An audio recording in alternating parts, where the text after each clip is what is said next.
Jessica thought before that sweating bullets is just an exaggerating expression, but right at this very moment, yun ang pinakamalapit na posibilidad na mangyayari sa kanya. Parang anumang oras mula ngayon, nalulunod siya sa pawis dahil sa nadaramang kaba. Nasa clinic siya ngayon for her monthly check-up dahil nga sa hindi inasang pangyayari ng nagdaang araw, kaya ganun lang ito magaganap. She will also take the prenatal ultrasound test para makita niya sa kauna-unahang pagkakataon ang batang kanyang dinadala. As what the procedure needed, uminom siya ng tubig. Maraming tubig dahil napag-alaman niyang kailangan yon para maaninaw ng maigi ang bata kapag sinagawa ng test, pero nagsisisi siya ngayon. Napasobra yata na consume niyang tubig dahil malayo pa siya sa pila, pero ihing-ihi na siya. Parang gusto nang magwala ng kanyang pantog. Todo ang kanyang ginagawang pagpipigil dahil sobrang nakakahiya naman kung sa pantalon siya maihi. Napangwe si Apple ang humigpit ang pagkakahawak niya sa kamay nito. Doon lang siya humuhugot ng lakas para makapagpigil pa ng matagal-tagal. Pinikit niya ang mga mata. Mas lalo lang kasi siyang nakakaramdam ng panik sa tuwing nakikita ang mahinang pag-usad ng pila. Marahang hinaplos ni Apple ang kanyang buhok, kasabay ng paggagapti nito sa kanyang kamay. Medyo kumalma siya sa ginawa nito. Naiihi ka na ba? Nahihiyang tinango niya ng dahan-dahan ang kanyang noo. Pigilan mo muna. Ngayon lang naman to, kaya tiis na muna ng konti. Maya-maya naramdaman niya na mas nilagay nito sa kanyang tenga. Hindi niya kailangan imulot ang mata para alamin kung ano yon, kasi hindi nagtagal narinig niyang malamyos na kanta na pumuno sa kanyang pandinig. It's a lullaby. Actually, kinahiligan niya ang makinig ng lullabies, lalo na kapag oras na ng pagtulog. Nabasa niya kasi sa isang librong nakabubuti yun para sa bata. Kumalma siya. Hinayaang tangin siya ng kanta hanggang nawala sa kanyang isip ang kagustuhang maihi kanina. Sinayaw ng ritmo ng awitin ng kalmado niyang diwa. Hindi niya namalayan ilang minuto na siyang ganoon hanggang sa maya-maya pinukaw siya nito ng isang kalabit. Ayaw niya pa sanang imulat ang mga mata kung di lang sana kinuha ng kusino ang headset na suot niya sa tenga. Tipid siyang nitian ni Apple. Tumayo ka na dyan, ikaw na ang susunod. Kabadong tumayo siya at saka inayos na muna ang suot sa bandang puwetan. Medyo nadakot iyon dahil sa matagal-tagal ding pagkakaupo. Pagkapasok niya, sinalubong sila ng malawak na ngiti ng doktor. Good morning po, Doc. Bati niya sa may kasingkitang mata na doktor na sinuklian naman ito ng ngiti. Giniya siya nitong maupo at saka ito bumaling ng tingin sa kanyang kasama. Pasensya ka na, ha? May nangyari lang kaya nagkaroon ng delay sa check-up niya. Hinging paumanhin ni Apple kay Dr. Estrella. Sus, eto talaga. Ayos lang naman. As long as wala nangyaring masama sa buntis. Tinapik nito ang balikat ni Apple. Ang panakso niyang pinalipat-lipat ang tingin sa dalawang doktor. Sa loob-loob natatawa siya dahil ramdam niya ang kagustuhan ni Apple. Nabatukan siya kung wala lang sana silang ibang kasama ngayon. So, Mrs. Carpio, let's start. Napamaang siya sa sinabi ng kanyang OB-GYN, pero hindi na lang siya nagreklamo. Isa rin pala to sa mga taong nagkamali ng akala tungkol sa totoong koneksyon nila ng kaibigan. Di naman siya mapapahamak kung aakalain ng ibang tao na si Apolinario ang ama ng kanyang dinadala. Mas mabuti na rin yun. She don't need to answer further questions. Akto na sanang lalabas si Apple, pero pinigilan niya ang kamay nito. This will be the first time na makikita niyang kanyang anak at maririnig ang pagtibok ng puso nito. Apple should see and hear it too. A lot of tests are done. Kinunan siya ng sample ng dugo at ihi. Tinimbang, sinukat ang kanyang height. Kinurot niya pa ang tagiliran ni Apple nang pati siya'y nagulat sa pagdoble ng laki ng kanyang timbang. Tinutuksan siya nito gamit ang mata. After taking all the tests, kabadong sinuot niyang hospital gown na iniabot sa kanya. Pagkatapos, inalayan siya ni Apple na mahiga. With her belly exposed, may malagkit na gel na pinahid doon ng doktor. Not long after, Dr. Estrella put a transducer on the top of her tummy. Alam niya ang aparatong ginagamit ito dahil may ganong gamit si Apple sa bahay nito. Habang dinidikit yun ng doktor, maluha-luha siya habang nakatingin sa monitor. Hindi pa klaro kung babae o lalaki ito, pero kitang-kita niya ang isang bagong buhay na namamahay ngayon sa kanyang sinapupunan. Kulang na nga lang gumawa siya ng pati ang pagtibok ng puso nito ay iparinig din sa kanila ng doktor. The examination indeed for 30 minutes, yet she is beyond satisfied of the outcome. Lalo pa na sinabi ni Dr. Estrella na healthy ang bata. Ilang beses siyang nagpasalamat sa gwapong doktor. Kung hindi pa siya hinawakan ni Apple sa kamay para lumabas na dahil may kasunod pa siya sa pila, baka hindi pa siya matapos sa pagsasabi ng pasasalamat. Mapupunit na yata ang labi niya sa laki ng kanyang pagkakangiti. Kaya bigla pinisil ng epal niyang kasama ang kanyang uso. Anong gusto mong kainin? Sabihin mo lang at bibili natin. Magse-celebrate tayo? Mabilis ang ginawa niyang pag-iling sa sinabi ni Apple. Para ba naman kasi, pasimpleng sinabi ni Dr. Luigi sa kanya na bawasan niya ng konti ang kanyang timbang. Naginit ang mukha niya sa pagkapahiya. Mabuti na lang hindi yun pinansin at narinig ni Apple. Dati naman kasi hindi siya nananaba kahit ilang beses at gaano pa karami ang kanyang kainin. Ngayon lang talaga ito umepekto nung buntis siya. Wag na, uwi na lang tayo. Kumain na tayo ng agahan kanina kaya busog pa ako. Halika na. Apolinar did not insist his idea. Kinuha na lang ang dala niyang bag saka ito na mismo nagsukbit sa balikat nito. Nasa labasan na sila ng klinik nang makita niya sa hindi kalayuan ang kumpol ng mga nagtitinda. Matindi ang ginawa niyang paglunok ng laway na makitang umuusok pa sa init na bagong hain na banana Q. Nanonoot ang amoy nito sa kanyang ilong na ikinatakam niya. Nakita niya si London ni Apple kung saan nakatingin ngayon ang kanyang mata. She's mentally hoping na hahawakan itong kamay niya at dadalhin siya palapit sa pwesto ng mga nagtitinda. But the contrary happened. Inawakan nga nito ang kanyang kamay pero dinala siya nito papunta sa kabilang daan. To satisfy her craving, huminto siya sa paglalakad para harapin siya ni Apple. Hindi naman siya nito binigo. Nang humarap na ito sa kanya, automatiko niyang ipinakita ang paawa effect niyang pagmumukha. She even showed Apple her puppy eyes and pouting lips. Sana gumana, lihim niyang dasal. Tulad ng palagi nitong ginagawa, pinitik nito ang kanyang uso. Hinayaan niyang gawin ni Apolinarion sa ngalan ng tawag ng kanyang sikmura. Inang ulit itong ginawa ang walang lakas na pagpitik hanggang tumawa nito at saka mahigpit na hinawakan ng kanyang kamay para pumunta sa mga nagtitinda.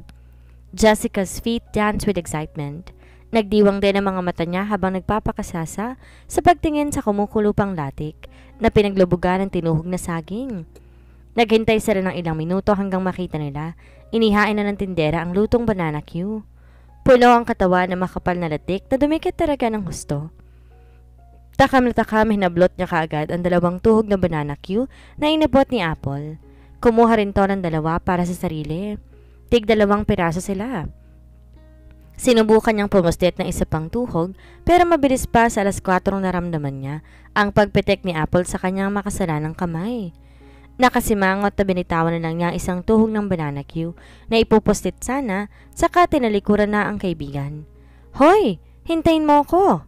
Dinig na dinig niya ang pagsigaw nito pero umirap lang siya sa hangin saka pinagpatuloy ang mabilis sa paglalakad. Nagbabayad pa kasi ito sa tendera at marahil hinihintay pang sukli. Hindi kasi ito mahilig magdala ng coins at pitaka kaya panigurado nakikipaglaro pa ito ng bilangan sa tendera. Pagalit na kinagat niya ang mainit na saging. Muntik pa siyang mapasigaw dahil nga napaso siya. Hindi niya inaasahan hindi pa pala carry ng kanyang bibig ang init nito. Nakakainis!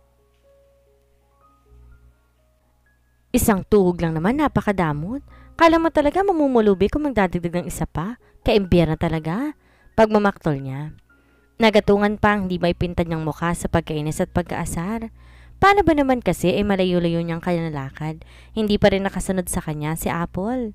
Ilang beses siyang pasimpleng lumingon sa likuran pero wala talaga. Sa huli wala siyang choice kundi bumalik na lang sa pinagbilhan nila ng banana Q. Ang kupad talagang kumilos ng isang yon. Hindi man lang sumunod kaagad. Kita nga nag-walkout ang kasama niya eh. Ines na reklamo pa ni Jessica. Habang padabog ang ginagawang paglalakad ng mga paa, nagtaka siya na makitang wala si Apple doon. Inilibot niya ang paningin sa paligid. Bigla ay nakaramdam siya ng kaba. Dahil baka iniwan na siya nito pero napalitan pa rin iyon ng pagbalik ng Ines na maaninag niyang nakatalikod nitong anyo na nasa dulo ng mga stalls. Na makalapit siya sa peso nito, nakita niya si Apolinario, seryosong namimili ng mga cute na baby stuff.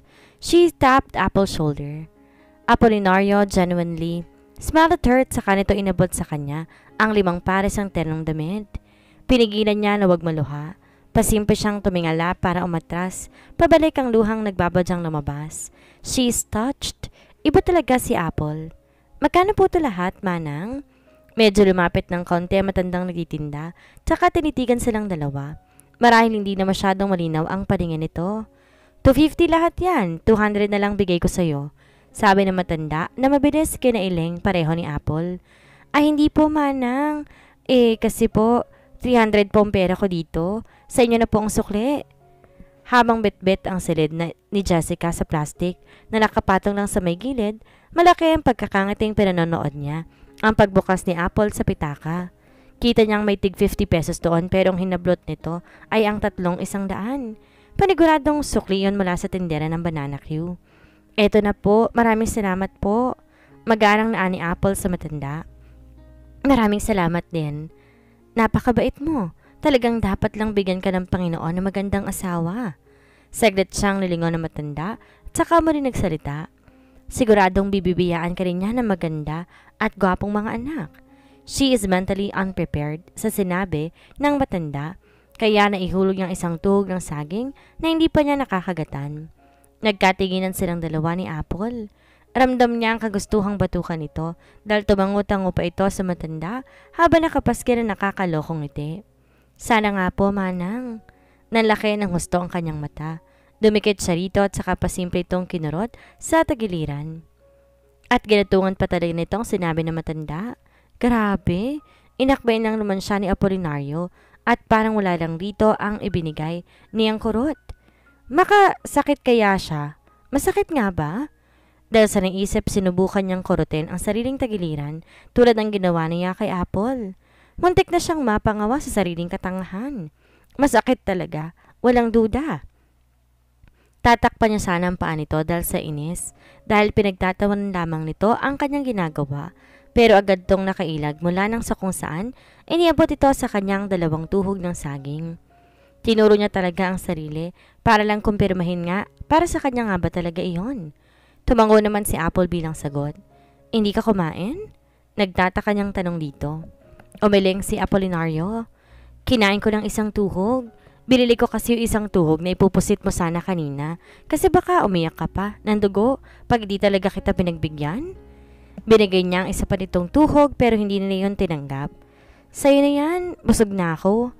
Kinurot nito ang pisngi niya pagkatapos. Napansin siguro ang kunwari niyang pag-offer ng saging kahit ang totoo. Nasa isip niya ng mga oras na yon, sana dagdagan pa nito yon ng isa pa. Masarap sa pandinig ang bawat mabining hampas ng alon na nakikipagagawa ng pwesto sa pananahimik ng pinang buhangin. Jessica cannot help but to soak her feet and let the soft waves tickle it. Umupo siya sa buhanginan matapos magsawa sa pamumulot ng mga ilaw na kabibe. Sa sobrang aliw niya kasi sa pamumulot, hindi niya namalayan. Dahan-dahan na nagtatago ang haring araw.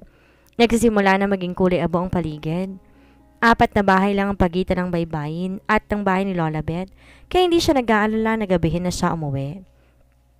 This small place is safe. Kahit pa nga siguro dito na siya abutan ng umaga sa dalampasigan, walang gagawa sa kanya na masama. Magkakilala lahat ng mga tao rito. Alam ng lahat ang pagkatao ng bawat isa. Tanging sila nga lang ni Apolinario ang malihim.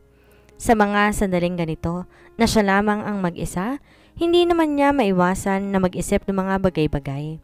Tulad ng kung hindi lang sana namatay ang mga magulang niya. May isip niya kaya na magpabuntis na lamang para makuha ang mana?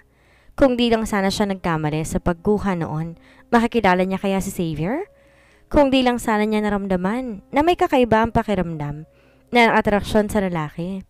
Pupunta kaya siya sa maliit na bayan na ito para lang umiwas? Paano kaya kung buhay pa ang mga magulang niya?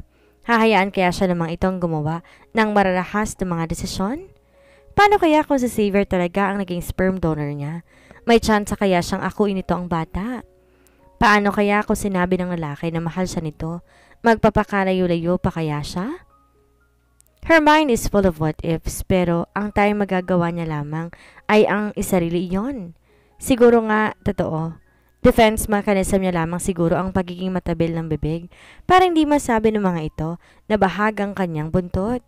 For some reason to realize how pretentious she is the whole time. Hindi naman talaga siya matatag. Hindi totoong hindi siya natatakot kung susubukan niya ang IUI procedure. Nayanig ang kanyang mundo nang maramdamang nagkakagusto na siya sa lalaking nagawan niya ng hindi sinasadyang pagkakamali. Xavier is on the top of his career right now. Sino ba siya para hadlangan ng paglabong nito para lang sa bagay na siya naman na may kasalanan? He is single and maybe not yet ready to bid goodbye being a bachelor. Nasa ganoong malalim na pag-iisip si Jessica kaya hindi niya namalayan kanina pa sa kanyang tabi si Apolinario. Nakatukod ang isang siko nito sa tuhod tsaka marin siyang tinititigan.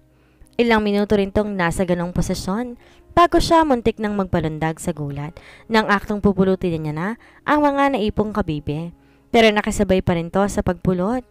Diyos ko naman, Apple. Aatakin ako sa gulat ng dahil sa iyo eh. Hawak pa niya ang kanyang dibdib sa lakas ng pagtakbo na makahirenang kaba sa kanyang puso. Ano ba kasi iniisip mo kanina? Ang lalim ng buntong hiningang pinakawalan mo, may problema ka ba? She shook her head. Wala. Pinagmasdan ko kasi ang dagat. Hindi ko alam na tulala na ako. Ganda kasing tingnan. Di niya tuloy maiwasang malasahan. Muli, ang mapait na lasa ng kasinungalingan. Di na nagtanong pa si Apple. Kita naman niya na hindi ito kumbinsido sa kanyang naging sagot. Hindi kasi si Apple yung tipo ng tao na pipigain ka talaga na magsalita para lang ma-fulfill ang kanyang kuryosidad. Ang gusto niya kasi kusa ang tao na magsasabi sa kanya. Mas prefer niya yon dahil may sinseridad daw ang ganon. It's indeed true. Would you like to stay longer? Maaga pa para maghapunan. Mabilis ang ginawa niyang pagtango. Ibinalik ni Jessica ang paningin sa dagat na pinaglulubugan. Wala na yun doon. Umatras na kasabay ng mga buhangin na sumama para makipaglaro pa dito. Seems like low tide ngayon. Lilitaw ang malawak na punpo ng mga buhangin mamaya. Habang naaaliw siya sa patuloy na panonood, sa hampas ng marahan na alon, hindi niya napansin ang katabi niya ay nalunod na rin sa malalim na pag-iisip. Tulad niya nakipangbuno rin ito ng maraming katanungan na matagal pa siguro bago nito matagpuan ng mga kasagutan. Jessica? Mahina lamang yon pero sapat lang ang lakas niyon para mapalingon siya. Bagyang tinaas niyang kilay para tanungin kung bakit siya nito tinawag. Gusto mo bang bumalik na tayo? Ha? Akala ko ba maaga pa para maghapunan? Nagtatakang tanong niya kay Apple. Hindi yan ang ibig kong sabihin. Mahina ang pagpaproseso ng utak niya ngayon. O mas maiging sabihin na alam niya ang tinutukoy nito. Pero natatakot lang siya kung ano ba ang dapat niyang isagot. Jessica? Ginaganap nito ang dalawang kamay niyang hindi niya namalayang nilalaro na pala niya sa buhangin. Pinaharap siya nito at sa kamarahang pinatingala ang nakayokong ulo. Alam ko na wala na ring silbi ang rason ng ating pagparito. Natagpuan ka na niya. Dito man o doon sa syudad, pupuntahan ka pa rin ng abogadong yon. Kitang-kita ko ang emosyon at tinging ipinupukol niya sa'yo. Bilang matagal mo na ring kaibigan, alam ko rin, malalim na ang pagkakagusto mo sa kanya. No need to escape anymore. Bumalik na tayo sa lugar kung saan tayo nabibilang. Nanikip bigla ang kanyang dibdib dahil sa sinabi ng kaibigan. Siguro dahil tama to sa lahat ng mga ibinukang mga salita. There is no escape. Walang iniwan na buta si Xavier na po pwede niyang gawing labasan. But a certain but is the reason why she's having a tangled decision. Ipagpalagay natin na talagang mahal siya ng lalaki. Pero paano kung naramdaman na lamang pala ni Jessica na yakap na siya ni Apolinario? Nagpang-abot na lang kanilang paghinga. Makailang ulit niyang sinubukang kumalma para kontrolin at may balik sa normal ang kanyang paghinga. Marahan ang ginawang paghaplos ni Apple sa kanyang likod habang paulit-ulit na binubulong sa kanya ang mga kataga. It's okay. I'm here. Don't worry. I'm here, Jessica.